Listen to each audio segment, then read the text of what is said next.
इस बार आपको बताएंगे तकनीक के साइड इफेक्ट्स के बारे में जो आपकी सुरक्षा को साइबर जगत में डालता है खतरे में।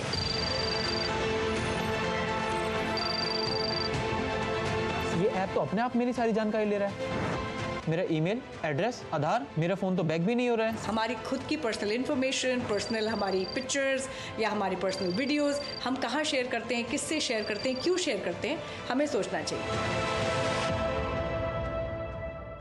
आज के इस दौर में वास्तविक दुनिया के समानांतर एक वर्चुअल दुनिया भी है जिसे हम और आप प्रतिदिन जी भी रहे हैं।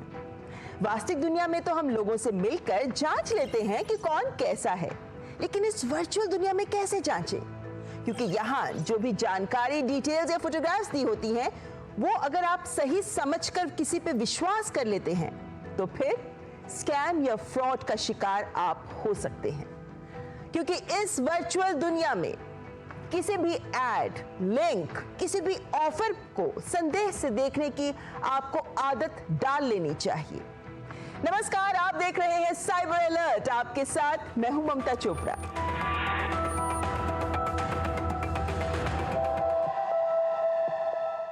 टेक्नोलॉजी के बढ़ते कदमों से हम सब अत्यंत उत्साहित होते हैं, लेकिन क्या आप जानते हैं कि तकनीक के साइड इफेक्ट्स भी होते हैं जो अब सामने भी आ रहे हैं?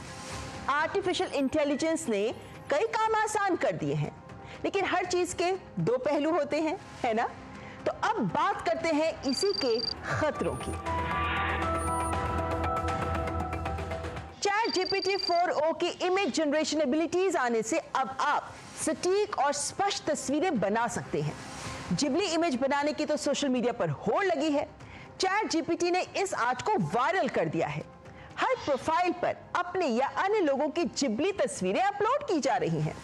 अब फ्री एआई जनरेटर से आप सेकंड्स में बना सकते हैं जिबली फोटो। तो आइए जानते हैं सबसे पहले क्या है ये जिबली आर्ट। जिबली आर्ट वो विशेष कला है जो एक प्रसिद्ध जापानी एनिमेशन स्टूडियो जिबली से संबंधित है। 1985 में हयाओ मियाजाकी और इसाओ ताकाहाता ने इसे स्थापित किया था। इस स्टूडियो की फिल्म्स और आर्ट वर्क्स दुनिया भर में बहुत लोकप्रिय हुए। स्टूडियो जिबली आर्ट हाथ से बनाया जाता था। कुछ सेकंड्स के सीन के लिए महीनों मेहनत करके तस्वीरें तैयार की जाती थी, लेकिन ChatGPT का AI के द्वारा चित्र बनाने का एक तरीका, यानी डाली मॉडल को आप लिखकर शब्दों के द्वारा जो निर्देश देते हैं तो उसके हिसाब से वो स्टूडियो जिबली आर्ट जैसी ही तस्वीर मिनटों में तैयार कर देता है और लोग इसका खूब मजा ले रहे हैं। सोशल मीडिया पर फेमस लोगों की फोटोग्राफ्स को लेकर स्वयं की या फिर कल्पना आधारित फोटोग्राफ्स को जनरेट कर रहे हैं लोग। इन तस्वीरों को देखिए, बहुत खूबसूरत लगती हैं ये। हालांकि विशेषज्ञ इन्हें लेकर चेता रहे हैं कि अपनी प्राइवेसी का आप ख्याल रखें, आपके डेटा का दुरुपयोग ना हो, इस बात का भी ध्यान रखें। जिस ऐप को जिबली आर्ट के लिए आप यूज कर रहे हैं उसे जांच तो लें। फिशिंग, सोशल इंजीनियरिंग का शिकार ना हो आप। कई ऐप्स आपसे कॉन्टैक्ट्स, माइक्रोफोन, स्टोरेज एक्सेस आदि की परमिशंस मांग रहे हैं जो जरूरी नहीं है तो आपको नहीं देनी है। ऐसे में इन बातों का ध्यान रखना आपके लिए बहुत जरूरी है। गोवा पुलिस और अलग अलग प्रदेशों की पुलिस भी आगाह कर रही है और AI ऐप्स के माध्यम से जिबली फोटो तैयार करने को लेकर सावधान भी कर रही है कि सभी AI ऐप्स गोपनीयता का ध्यान नहीं रखते। लोगों को अपनी व्यक्तिगत फोटोग्राफ्स को अपलोड करने से पहले सोचना चाहिए। ये तमाम वो पोस्ट हैं प्लेटफॉर्म X पर जिनके माध्यम से विभिन्न प्रदेशों की पुलिस आपको आगाह कर रही है। और जब मैंने स्वयं ChatGPT से ही इसे लेकर सवाल पूछा कि क्या AI जनरेटर से जिबली फोटो बनाना सेफ है, तो उसने विस्तृत जवाब दिया। क्या? ChatGPT का कहना है कि निजता और सुरक्षा कारणों से खतरा है। जैसे अपनी फोटोग्राफ डालकर आप प्लेटफॉर्म को अनुमति देते हैं कि वो आपकी फोटो को यूज कर ले, फिर आपकी अपनी तस्वीर पर नियंत्रण नहीं रहता और दुरुपयोग होने की संभावना रहती है। प्लेटफॉर्म से डेटा लीक हो सकता है। एक सिक्योरिटी रिसर्चर का उदाहरण भी दिया ChatGPT ने, जिसने AI इमेज जनरेशन कंपनी के डेटाबेस को एक्सपोज कर 95,000 फोटोग्राफ्स को हासिल कर लिया। साथ ही ChatGPT सुझाव भी दे रहा है कि AI टूल यूज करने से पहले उसकी प्राइवेसी पॉलिसी को आप अवश्य देख लें। पर्सनल डेटा ना शेयर करें। जो प्लेटफॉर्म्स निजता और सुरक्षा का ज्यादा ध्यान रखते हैं उन्हें ही आप यूज करें। क्या आप ऐसा करते हैं? शायद नहीं। तो मात्र एक तस्वीर के लिए अपना डेटा खतरे में डालने से पहले सोच जरूर लें, उसके बाद ही कदम उठाएं। एआई का एक और साइड इफेक्ट आपके सामने रखते हैं, क्योंकि एक और गंभीर समस्या अब सामने आ रही है। जैसा हमने कहा कि चैट जीपीटी 4o की इमेज जनरेशन एबिलिटीज आने से अब आप बहुत सही तस्वीर बना पाते हैं। तो एआई की इमेज जनरेशन क्षमताओं के प्रयोग से अब सरकारी पहचान पत्र जैसे आधार और पैन कार्ड भी बनाए जा रहे हैं। यानी अब चैट जीपीटी फर्जी पैन और आधार बना रहा है। अब जरा इन तस्वीरों को देखिए। एलन मस्क के इस आधार कार्ड पर अगर आप नजर डालते हैं तो आपको लगेगा शायद एलन मस्क भारतीय बन रहे हैं। नहीं, ये एआई के प्रयोग से तैयार उनका आधार कार्ड है जो बिल्कुल असली जैसा ही लगता है। ओपन एआई के सीईओ सैम ऑल्टमैन का भी क्यूआर कोड के साथ फेक आधार कार्ड बन चुका है। इसी तरह किसी का भी नाम, कोई भी पता या फोटो डालकर आप बना सकते हैं आधार। जैसे किसी ने आर्यभट्ट का ही आधार कार्ड बना डाला। हालांकि इन नकली आधार में सिक्योरिटी फीचर्स जैसे होलोग्राम या सही क्यूआर कोड नहीं होता। बायोमेट्रिक के बिना तो वैसे भी ये सुरक्षा मानक पास नहीं करते। लेकिन किसी का फायदा उठाने के लिए, गलत मंशा से किसी को फंसाने के लिए, उसके लिए तो इस तरह की तकनीक का दुरुपयोग किया ही जा सकता है ना? उदाहरण के लिए, अगर किराएदार ऐसे ही असली सा लगने वाला नकली आधार कार्ड मकान मालिक को दे दे, जिसमें फोटो भी है, जन्म तिथि भी है, पता भी है और क्यूआर कोड भी है। स्कैमर्स तो पहले से ही नकली पहचान पत्र बनाने के लिए ऐसे टूल्स यूज कर रहे हैं, लेकिन जनरेटिव एआई ने इसे आसान कर दिया है। पहले जिस काम के लिए टेक्निकल एक्सपर्टीज चाहिए होती थी, अब बस कुछ सही प्रॉम्प्ट्स, यानी बस आपको एआई को सही हिदायत ही देनी है, काम हो जाएगा।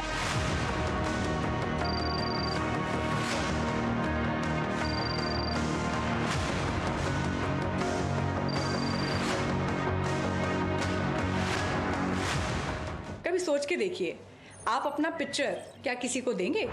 कोई अगर आपको कहीं मिलता है, बोला हम आपकी पेंटिंग बनाएंगे, आप अपनी पिक्चर हमें दे दीजिए, आप कभी देंगे क्या? नहीं देंगे। लेकिन आप इंटरनेट पे अपनी पिक्चर अपलोड कर देते हैं क्योंकि आपको जिबली की एनिमेशन चाहिए। This is just a way to take your picture. So this is also data. ये आपकी पर्सनल चीज़ है, आप इसको इतने आसानी से क्यों दे रहे हैं? But we have to be careful. हमारी खुद की पर्सनल इन्फॉर्मेशन, पर्सनल हमारी पिक्चर्स या हमारी पर्सनल वीडियोस हम कहाँ शेयर करते हैं, किससे शेयर करते हैं, क्यों शेयर करते हैं, हमें सोचना चाहिए। अगर कुछ फ्री है तो कहीं ऐसा तो नहीं कि हम ही प्रोडक्ट हैं। आज जब आर्टिफिशियल इंटेलिजेंस हर किसी के हाथ में, मोबाइल में ही मौजूद है, तो ऐसे में रेगुलेशन बहुत जरूरी है। चैट जीपीटी कुछ रिस्ट्रिक्शंस का यूज करता है, यानी कुछ अवांछित तरह के पिक्चर्स वो नहीं बनाता, लेकिन ओपन सोर्स मॉडल से चुनौती बढ़ गई है। यूं तो आधार की सुरक्षा को लेकर कोई चैलेंज नहीं है, लेकिन आम लोगों को झांसा देने के लिए, स्कैम के लिए इसका प्रयोग किया जा सकता है। तो किसी के भी आधार कार्ड को मात्र दिखाने भर से यूं ही विश्वास ना कर ले। आप किसी भी आधार को ऑनलाइन वेरीफाई कर सकते हैं, आसान है। ब्राउजर पर unique identification authority of India का होम पेज खुल जाएगा। पेज को स्क्रॉल डाउन करें, चेक आधार वैलिडिटी इस ऑप्शन पर क्लिक करें। अगले पेज पर अपना आधार नंबर डालें, कैप्चा डालें और फिर सबमिट कर दें। आपके सामने जो आधार नंबर आपने डाला है, उस आधार से जुड़ी सारी डिटेल्स आ जाएंगी कि ये आधार वैध है या नहीं, यानी इलीगल तो नहीं है, और व्यक्ति की उम्र आदि तमाम जानकारी भी स्क्रीन पर आ जाएगी। वैसे अब तो आधार का नया ऐप इसे और आसान बनाने की दिशा में अहम कदम है, जिसमें चेहरे के जरिए ही, क्यूआर कोड के जरिए भी सत्यापन यानी वेरिफिकेशन बहुत महत्वपूर्ण पहलू है इसके। लेकिन देखकर भी आप कुछ बातों पर गौर कर सकते हैं। यानी आधार कार्ड देखते हैं तो आप ध्यान दें क्या कि जैसे आईडी पर फोटो चेक कर सकते हैं आप। आधार पर अमूमन आपने देखा होगा कि आपकी फोटो उतनी अच्छी नहीं होती, बल्कि धुंधली सी होती है। लेकिन जो फेक आईडीज बनती हैं, फेक आधार कार्ड, उनमें बिल्कुल साफ पिक्चर्स लगी होती हैं। ग्रामर की गलती पर भी ध्यान दें, जैसे कॉमा आदि, शब्दों में भी त्रुटियां हो सकती हैं। भारत सरकार का लोगो, QR कोड, उसकी भी जांच कर लें। तो यानी देखने मात्र से भी आपको एहसास हो जाएगा कि असली आधार तो लग नहीं रहा। और विशेषज्ञों का कहना है कि डेटा का गलत प्रयोग और धोखाधड़ी रोकने के लिए सख्त नियम होने जरूरी हैं। वर्चुअल दुनिया में कुछ भी हो सकता है, झूठ की है ये दुनिया, यूं ही विश्वास ना करें।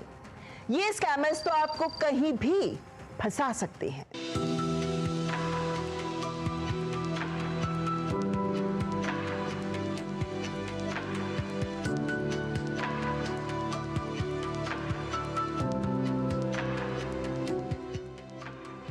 हेलो, मैं रोहन बोल रहा हूँ। आपकी वेबसाइट पर मैंने जॉब लिस्टिंग देखी, ये नंबर दिया था तो सोचा कॉल कर लूँ। जी सर, इसके लिए सबसे पहले आप अपना रिज्यूमे शेयर कर दें। लेकिन कोई ईमेल नहीं दी हुई है आपने। आप बताएं किस ईमेल एड्रेस पे मेल कर दूँ या कोई पता?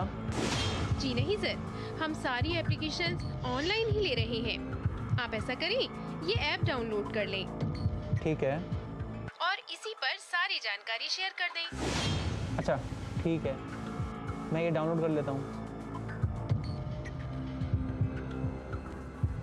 पर सर, ये तो आपकी कंपनी का ऐप है ही नहीं। नहीं सर, हमने इसी कंपनी से डेटा मैनेजमेंट का करार किया है। सारी जॉब एप्लीकेशंस इसी पर मैनेज हो रही हैं।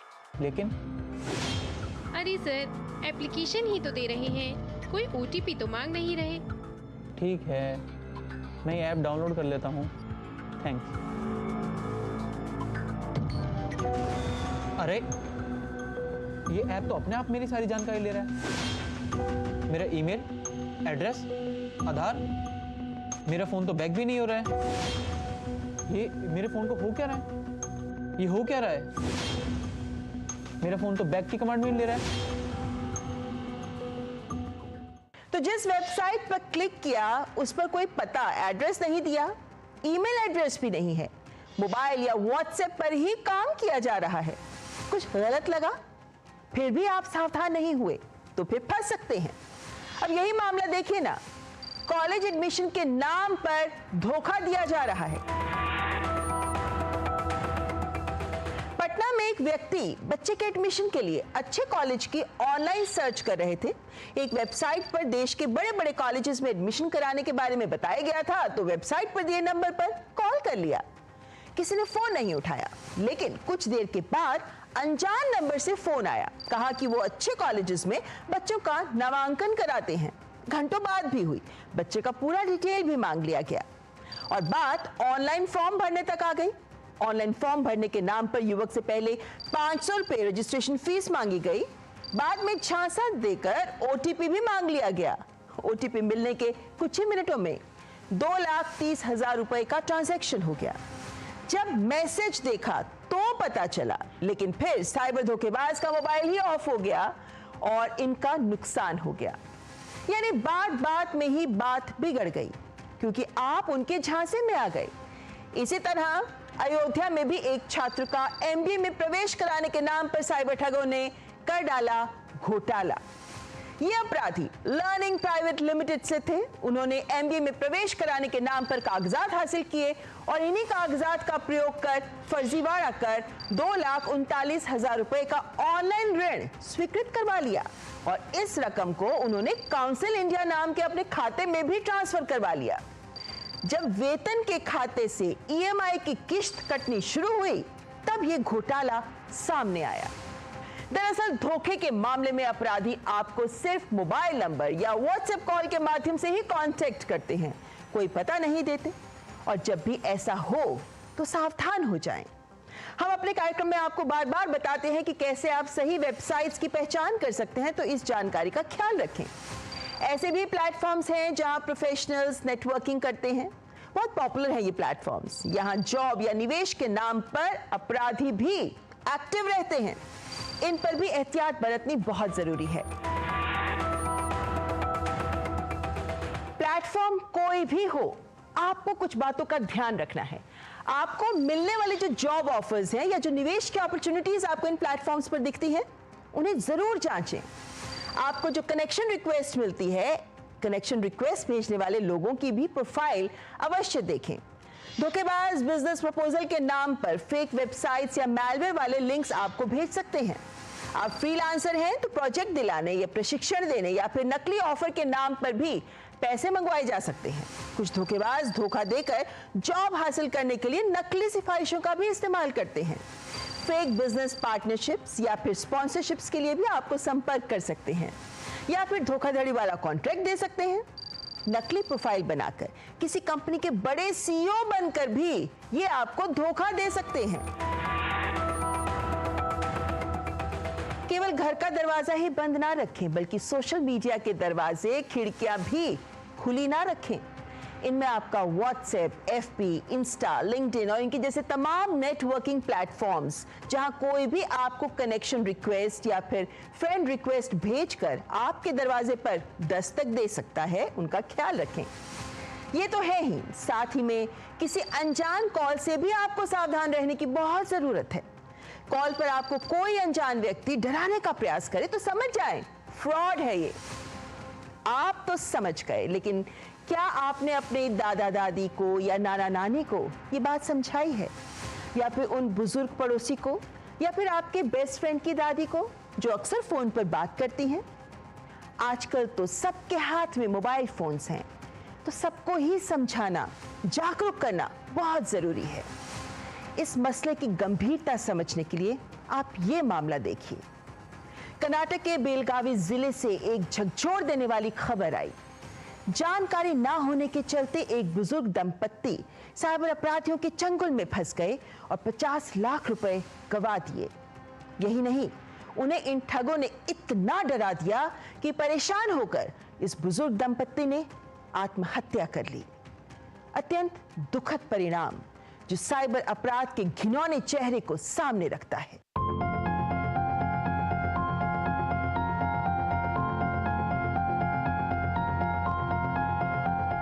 कर्नाटक का बेलगावी जिला, जहां पैर पसार रहा है साइबर अपराध, जहां ठगी से आहत एक बुजुर्ग दंपत्ति ने ठगों की गिरफ्तार करने की धमकी से डरकर अपनी जान ही दे दी।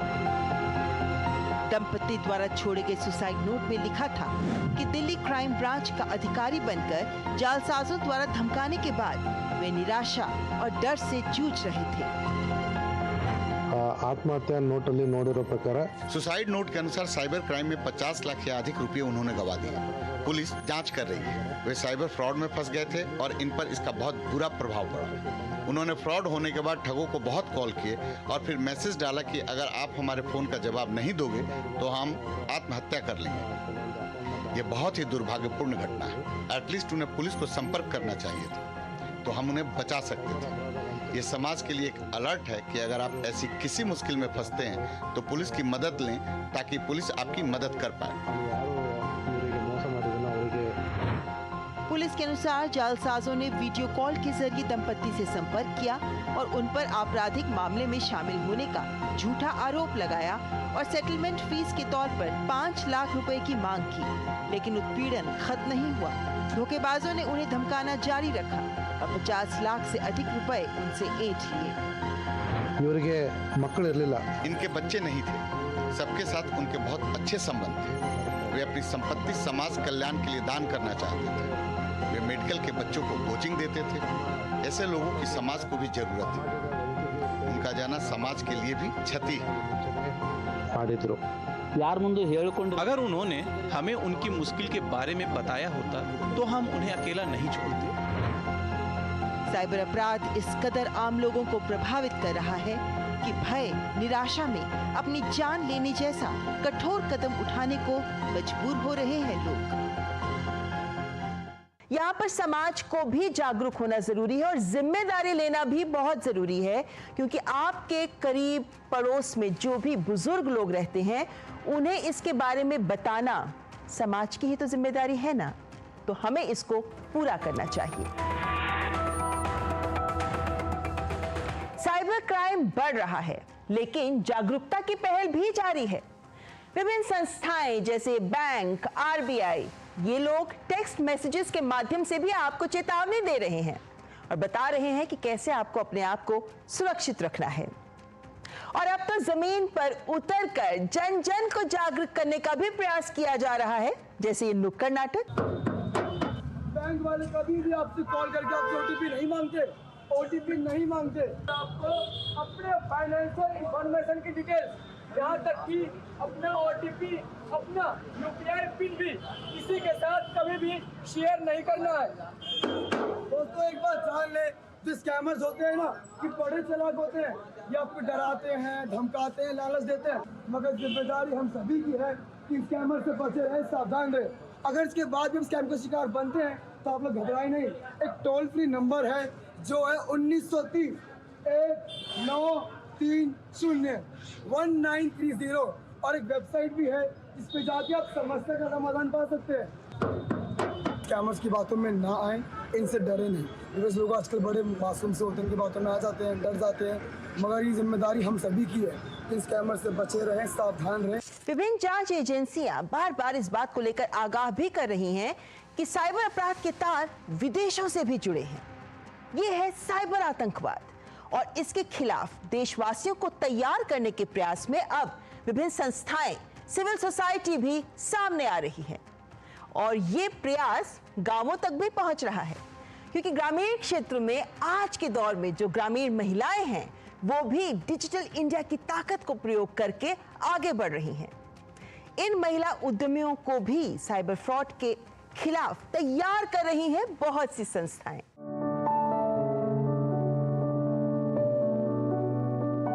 नमस्ते, मेरा नाम सुनीता है। मैं गांव दौलत सिंह की ढाणी की रहने वाली हूं।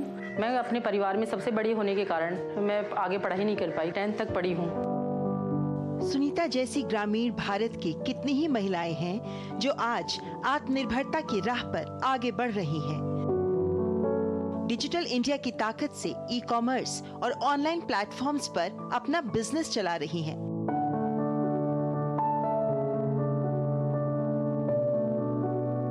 लेकिन साइबर की दुनिया के खतरों से दो चार भी हो रही हैं। मेरे पास टीवी शो से एक बार कॉल आया, उसमें कोई पैसे का ऑफर था और उस जैसे वो कहने लगी आपको पैसे मिलेंगे, मैंने उन्हें कहा कि आप मैसेज डाल दो, पर उन्होंने जैसे मैसेज डाला तो पता चला कि ये तो फ्रॉड है। ग्रामीण और अर्ध शहरी क्षेत्रों में महिलाओं को तकनीक के खतरों के प्रति सावधान और जागरूक करने के लिए केंड्रिल जैसी संस्थाएं सामने आ रही हैं और साइबर सुरक्षा कौशल कार्यक्रम चला रही हैं। ये पहल ministry of electronics and information technology के साथ मिलकर कॉमन सर्विस सेंटर्स के माध्यम से महिलाओं को अपने निजी और कार्य क्षेत्र में साइबर क्राइम के प्रति तैयार कर रही हैं। जमीनी स्तर पर जो महिलाएं वित्तीय बदलाव का नेतृत्व कर रही हैं, हम उनके साथ उन्हें साइबर अपराध से बचाने के लिए काम करते हैं। हमारा लक्ष्य साइबर सुरक्षा एम्बेसडर्स तैयार करना है जो अपने आसपास जागरूकता बढ़ाए। मैं नौकरी की तलाश में थी, तभी मेरे पास एक कॉल आया और उसमें मुझे कहा कि आपको जॉब लेटर प्राप्त हुआ है। मैं उस समय बहुत खुश थी, लेकिन उसके तुरंत बाद उस व्यक्ति ने मेरे पास वापस से कॉल किया और कहा कि आपके खाते में गलती से मेरे से रुपए आ गए हैं, तो आप मुझे वापस से भेज दें। तो मैंने साइबर रक्षक प्रशिक्षण कोर्स किया हुआ था, तो इन दोनों फ्रॉड कॉल्स के बारे में मैं अच्छे से पता लगा पाई और इससे बच पाई। साइबर रक्षक और किंडल से हमने सीख लिया है कि हमारे साथ कोई धोखा नहीं कर सकता। 2023 में शुरू हुई इस पहल का लक्ष्य है कि 3 वर्षों में 500 जिलों की 1 लाख महिलाओं को बनाए साइबर रक्षक और 25,000 छात्र भी बने प्रशिक्षित साइबर सैनिक, और ये काम तेज गति से जारी है। तो ये ग्रामीण महिलाएं तो अपने अपने स्तर पर बन रही हैं साइबर मित्र। क्या आप भी कुछ ऐसा कर रहे हैं या फिर इस तरह की जागरूकता की पहल का हिस्सा हैं? तो हमारे साथ जुड़िए ना, शेयर करें अपने अनुभव। आप हमें ईमेल कर सकते हैं, हमारा ईमेल आईडी cyberalert.ddnews@gmail.com। और हाँ, प्रसार भारती के OTT प्लेटफॉर्म वेव्स पर भी आप हमारे सारे एपिसोड्स देख सकते हैं। आपको साइबर अपराध से बचाना ही है हमारा मकसद, तो इस कार्यक्रम को अपने परिवार, दोस्तों, सबसे शेयर करें ताकि हमारा देश बन सके साइबर सेफ। और ये तभी संभव है अगर हम और आप, हम सब रहें साइबर अलर्ट।